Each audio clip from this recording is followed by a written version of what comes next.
735 dias. Esse é o tempo exato da última luta do Michael Chandler até o dia que ele vai voltar a lutar, de 12 de novembro de 2022 até o dia 16 de novembro de 2024. Quando ele pisar no octógono do Madison Square Garden em novembro desse ano, vai ter feito mais de 2 anos que esse cara não luta, esperando pela famosa luta contra o Conor McGregor, que não aconteceu, não vai acontecer, e agora do nada ele volta, diz que quer voltar, que não quer mais esperar, e já entra de gaiato agora pra fazer uma luta contra o Charles do Bronx. Eu não gostei nada do casamento dessa luta e eu vou te contar por quê.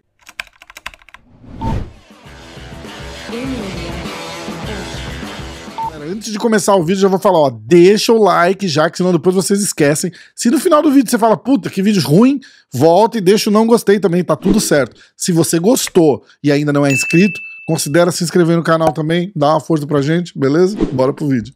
Tava rolando uma entrevista lá com o Dana White ontem, um cara da Barstool Sports, que é um canal que fala de todo tipo de esporte aqui. Ele tava lá na sala do Dana White olhando aquele quadrinho infame lá, que tem o nome de todo mundo. E aí ele fala, e esse cara, e aquele cara, e aquele cara, não sei o que lá. O Dana White fala, deixa escapar. Fala, ó, o Michael Chandler disse que não quer mais esperar o Conor e que quer uma luta agora. E aí alguma coisa que eles falaram ficou meio maldita ali, cortou, voltou. E esse cara fez um segundo vídeo falando, gente, acabei de desligar com o Dana White. Acho que ele não tinha gostado do jeito que saiu a conversa, ficou meio a entender que a luta contra o Chandler e o McGregor não ia mais acontecer. E ele quis explicar, ele falou, a luta vai acontecer e vai ser contra o Charles no UFC 309. Beleza, acabei de falar com o Dana White e precisamos fazer uma correção rápida sobre a notícia de que o Conor McGregor não vai enfrentar o Michael Chandler na volta dele ao UFC. O Dana disse que rolou um pequeno mal-entendido na nossa conversa. Essa luta ainda pode rolar, mas o Michael Chandler vai lutar antes, ele tá pegando uma luta primeiro e vai ser contra o Charles Oliveira numa coluta principal de 5 rounds no MSG. A luta com o Conor ainda pode acontecer no futuro, mas o Michael Chandler tá pegando essa luta primeiro. Vamos ver no que dá, vamos ver o que rola com o Conor. Ele não vai voltar até 2025, mas Foi assim, o anúncio de luta mais absurdo que a gente já viu, porque nem foi feito um anúncio, na verdade, foi uma conversa, eu acho que mais ele deixou escapar do que qualquer outra coisa. Explodiu no mundo inteiro, o Charles confirmou, o Chandler confirmou. Agora, essa luta faz sentido? Vamos parar e pensar se pro Charles, que é o número 2 do ranking, essa luta faz sentido. O Michael Chandler tem 5 lutas no UFC, 2 vitórias, 3 derrotas. Uma vitória contra o praticamente aposentado já Tony Ferguson, deram essa luta de bandeja pra ele, e a outra vitória na estreia dele contra o Dan Hooker. Agora, a pergunta que fica é o que o Charles tem a ganhar com essa luta. É muito óbvio, é muito claro que o Michael Chandler manteve o 6º lugar ali no top 10 dos leves, porque tinha uma potencial luta com o Conor. O Conor não ia voltar contra um cara fora do ranking, porque aí não fazia sentido e tal. Os caras seguraram ele ali, sem fazer sentido nenhum. Qualquer outro cara no lugar do Chandler estaria mais próximo de ser cortado do UFC do que número 6 do ranking. Então é óbvio que essa foi uma manipulação clara para deixar ele relevante para poder fazer essa luta com o Conor. Agora, o segundo capítulo dessa história é essa luta com o Conor, que obviamente, gente, só acompanhar o Conor McGregor nas redes sociais, esse cara não vai voltar a lutar. Pelo menos não no próximo ano. E nos bastidores ali ainda tá rolando aquela negociação do UFC com a ESPN, na verdade não exclusivamente com a ESPN. Ele tem um prazo para negociar exclusivamente com a ESPN. Se eles não conseguirem chegar num acordo até lá, eu acho que é março ou abril de 2025.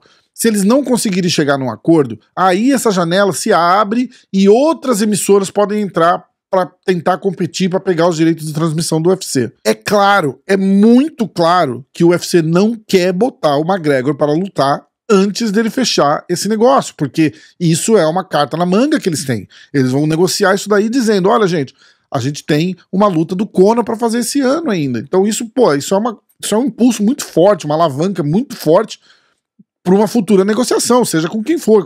Provavelmente eles devem continuar com a ESPN, mas a história é a seguinte, se eles queimarem o Conor agora, ou no final do ano, ou no comecinho do ano, na hora de negociar, já foi. E principalmente se o Conor acabar sendo um fracasso de pay-per-view, porque cá entre nós, tá passando mais rápido do que nunca agora, né? Porque a galera tá vendo, esse cara tá bebendo, tá fumando, tá nas festas todo dia. Não tem como manter aquele perfil de atleta, de cara que pode, vou voltar da minha lesão e vou conquistar o mundo de novo. Ele precisa vender essa imagem, e ele não tá mais vendendo essa imagem. Ele tá vendendo imagem de ex-lutador. O que tá tudo bem, só que ex-lutador não vende pay-per-view. E o UFC precisa dessa carta na manga para poder negociar os direitos de transmissão. O Conor ainda é a maior estrela. Fala o que quiser do Poatan. Porra, sou fã número 1 do Poatan. Mas o Poatan não tá no patamar que o Conor tá. Porque quando a gente fala patamar, o Conor tá num patamar fora do mundo da luta. O Poatan, ele vende bem para quem já consome MMA, para quem já assiste o MMA. O Conor traz um interesse de gente que não acompanha o esporte. Por isso que quando o Conor luta, passa de 1 milhão, 2 milhões de pacotes de pay-per-view vendido. E é isso que o UFC tá buscando. Hoje, o UFC não tem mais essa estrela. Teve no passado com a Honda, depois o Conor. O UFC teve anos ali muito fortes. E apesar de cada ano que passa o UFC ganha mais dinheiro, vende mais, os pacotes são maiores e não sei o quê, eles têm mais gente de qualidade hoje para encabeçar as lutas do que antes. Mas antes eles tinham 2 personalidades que estouravam para fora do mundo do MMA. Faz sentido o que eu tô falando? Então o Conor ainda é uma carta na manga importante pro UFC. E eles estão claramente segurando o Conor sem lutar, o que é uma puta sacanagem, para poder negociar isso daí e ter, seja lá com quem for que eles negociarem, ter o primeiro pay-per-view do Conor de volta com um contrato novo, de repente. E aí falta resolver agora com quem que ele vai lutar, porque provavelmente não vai ser mais o Michael Chandler. Essa história de, cansei de esperar e que não sei o que, não vai dar. O Conor já tem vocalizado que ele quer voltar a lutar faz tempo. Ou ele fala, vou lutar tal hora, o Dana White vai e desmente. Primeiro a gente tava achando que o Conor não ia lutar por causa de doping, por causa da ousada. O UFC terminou o relacionamento deles com a ousada, provavelmente por causa de um estresse que rolou com o Conor. Agora, o Conor tá apto pra lutar? Não sei, muita gente falando de uso de droga, não sei o que, comprovado mesmo, não tem nada. Tem vídeos por aí que vocês podem tirar a conclusão de vocês. Eu tirei a minha já, não vale a minha opinião aqui sobre o assunto, mas vocês podem achar o que vocês quiserem também. Agora, até aí, por que não fizeram a tal da luta Michael Chandler com o Dan Hooker, por exemplo? Ou desce o Dan Hooker, que é o número 5, pro Charles, que é o número 2. Agora o Charles, encabeçando ali a posição número 2 do ranking, ele tá numa posição super ingrata, porque ele tá sem alternativa. Ele fatalmente vai ter que acabar lutando com alguém que ele já tinha lutado, ou Justin Gage, ou Dustin Poirier. O Michael Chandler não tava nessa conversa. O Michael Chandler é o número 6 do ranking. E de novo, eu vou falar de novo aqui, número 6 do ranking só porque precisavam segurar ele ali por causa do McGregor. Esse cara não é top 10 no UFC hoje. Então essa luta pelo Charles pegar é uma loucura. É um esforço de encabeçar esse cara de volta ali no top 5 que não faz o menor sentido. É uma luta perigosa pro Charles. Apesar de eu achar que o Charles vai ganhar de novo, é uma luta perigosa, é uma luta que tem risco. A gente viu o que aconteceu na primeira luta. O Chandler explode, o Charles não ficou, entrou uma mão, o Charles caiu, quase acabou a luta. Quase acabou aquela luta. O Charles se virou ali, acabou levantando, quase finalizou, depois nocauteou, tá beleza, final feliz pra todo mundo. Agora, vale o risco estando no número 2 do ranking? Esperou até agora, espera mais um pouco, ou fizesse uma luta com o Dan Hooker, que eu acho que era um ótimo casamento de luta pro Charles. Que, o Dan Hooker é perigoso. Claro que todo mundo, eu já cansei de falar, todo mundo ali é perigoso, mas a luta casa bem pro Charles.